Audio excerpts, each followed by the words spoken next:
Hi friends, எல்லாரும் எப்படி இருக்கீங்க? இன்னைக்கு நம்ம வீட்ல என்ன சாப்பாடு செய்ய போறோம்னா வெண்டைக்காய் போட்டு புளிக்குழம்பும் அதுக்கு தொட்டுக்க புடலங்காய் பொரியலும் தான் செய்ய போறோம். வாங்க எப்படி செய்யலாம்னு பார்க்கலாம்.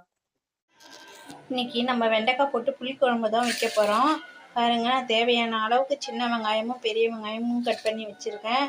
ஒரு 2 குட்டி தக்காளி வெட்டி வச்சிருக்கேன். வெண்டைக்காய் சின்ன சின்ன பீஸாக நான் வெட்டி வச்சிருக்கிறேன்.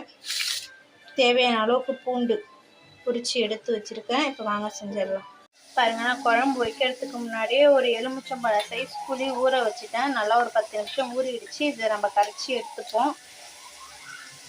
பாருங்க, வெண்டைக்காய் குழம்புல போடுறதுக்கு முன்னாடி ஒரு டீஸ்பூன் எண்ணெய் ஊற்றி அந்த நல்லா ஃப்ரை பண்ணி எடுத்துடணும்.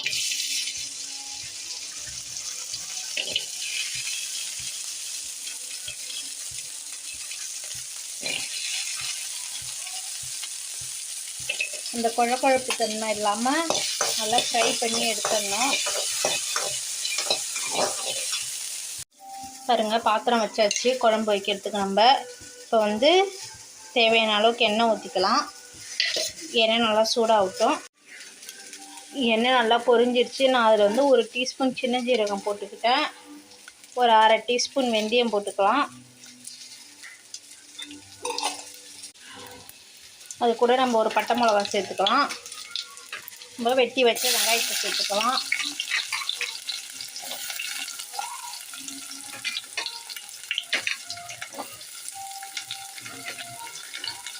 வெங்காயம் நல்லா வதங்கட்டும். வெங்காயம் நல்லா வதங்குது. அது கூட கொஞ்சோண்டு கருவேப்பிலை சேர்த்துக்கலாம். தேவையான அளவுக்கு உப்பு சேர்த்துக்கலாம். நம்ம உரிச்சு வச்ச பூண்டு அதில் சேர்த்துக்கலாம்.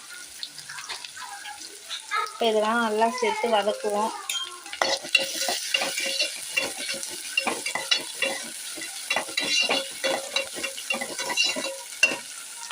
நல்லா கண்ணாடி பதத்துக்கு வதங்கிடுச்சு. அதில் நம்ம இந்த தக்காளி சேர்த்துக்கலாம். தக்காளி நல்லா சேர்த்து வதக்கிருக்கோம். புளி நல்லா கரைச்சி எடுத்துட்டேன். அதில் ஒரு 1/2 டீஸ்பூன் மஞ்சள்தூள், வீட்டில் குழம்பு மிளகாத்தூள் அது ஒரு 4 டீஸ்பூன் சேர்த்துப்போம். இது நல்லா கெட்டி இல்லாமல் கரைச்சி விட்டுக்கலாம். இப்போ நம்ம புளிக்க கரைசல்லே நம்ம மிளகாத்தூள் போட்டு இப்போ கரைச்சி வச்சுட்டோம். பாருங்க, வெங்காயம் தக்காளி எப்படி வதங்கிடுச்சு.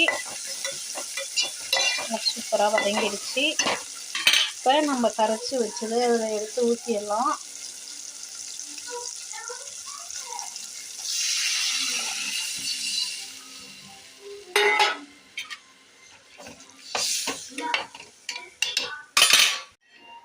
பாருங்க, ஊற்றிட்டேன். எனக்கு கொஞ்சோண்டு குழம்பு தேவையான அளவுக்கு தண்ணி ஊற்றிக்கிட்டேன். இப்போ இது நல்லா ஒரு கொதி வரட்டும்.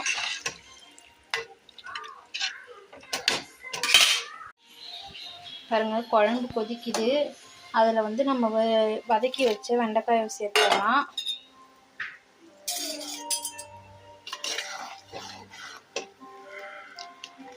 வெண்டைக்காவை சேர்த்தாச்சு. வெண்டைக்காய் சேர்த்து ஒரு கொதிப்பு வரட்டும். பாருங்க, நான் ஒரு 1/4 மூடி தேங்காய் திருவி எடுத்திருக்கேன். மிக்ஸி ஜாரில் மாற்றிருக்கேன். இப்போ அதை பேஸ்ட்டாக அரைச்சிட்டு வந்துடலாம். பாருங்க, குழம்பு நல்லா கொதிக்குது. சூப்பராக வாசனை அடிக்குது. நல்லா கொதிக்குது. இதில் நம்ம பேஸ்ட்டாக அரைச்சி வச்ச தேங்காய் சேர்த்துக்கலாம்.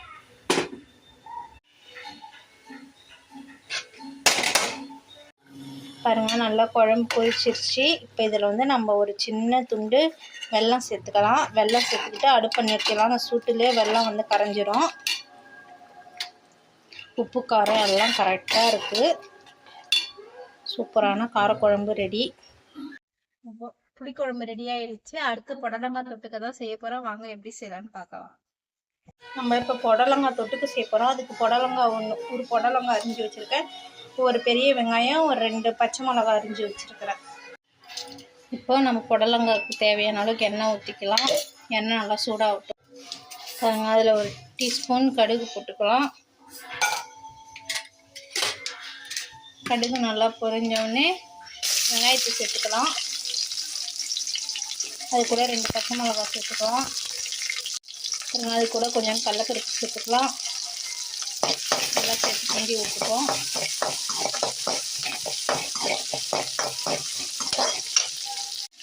அது கூட கொஞ்சோண்டு கருவேப்பிலை சேர்த்துக்கலாம். இப்போ நம்ம வந்து வெட்டி வச்ச காயை அதில் சேர்த்துக்கலாம்.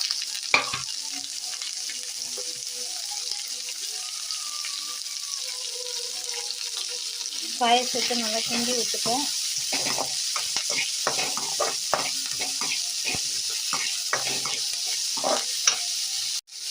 பாருங்க, அதுக்கு தேவையான அளவுக்கு உப்பு போட்டுக்கலாம். உப்பு போட்டு நல்லா கிண்டி விட்டுப்போம். நல்லா வதங்கிடுச்சு. இப்போ இது கொஞ்சோண்டு வேகிறதுக்கு ரவ்வோண்டு தண்ணி ஊற்றிக்கலாம்.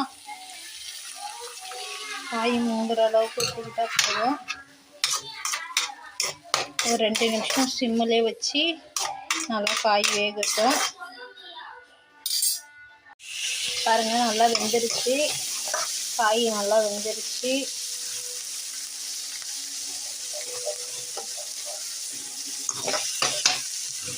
இப்போ இதில் நம்ம ஒரு கைப்பிடி அளவுக்கு தேங்காய் துருவி வச்சுருக்கோம், அதை சேர்த்துக்கலாம். சேர்த்துட்டு நல்லா கிண்டி இறக்கிடலாம்.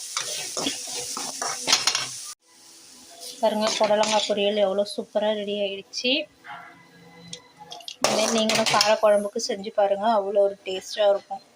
பாருங்கள், வீட்டில் புற ஊற்றின தயிர் எவ்வளோ கெட்டியாக இருக்கு பாருங்கள். கொஞ்சம் தான் ஊற்றி வச்சேன், அதிலே எவ்வளோ கெட்டியாக வந்துடுச்சு. இப்போ இதை தாளிச்சிக்கலாம். பாருங்கள், தயிர் நல்லா கருவேப்பிலை, ஒரு பட்டை மிளகாய், கடுகு, உளுத்தம்பருப்பு போட்டு தாளித்து நல்லா வச்சுருக்கிறேன். இன்றைக்கி நான் செஞ்ச மாரி நீங்களும் வீட்டில் வெண்டைக்காய் புளிக்குழம்பும் அதுக்கு தொட்டுக்க புடலங்காய் பொரியலும் செஞ்சு பாருங்கள். கண்டிப்பாக நல்லாயிருக்கும். என் வீடியோ பிடிச்சிருந்தா என் வீடியோக்கு சப்போர்ட் பண்ணுங்கள்.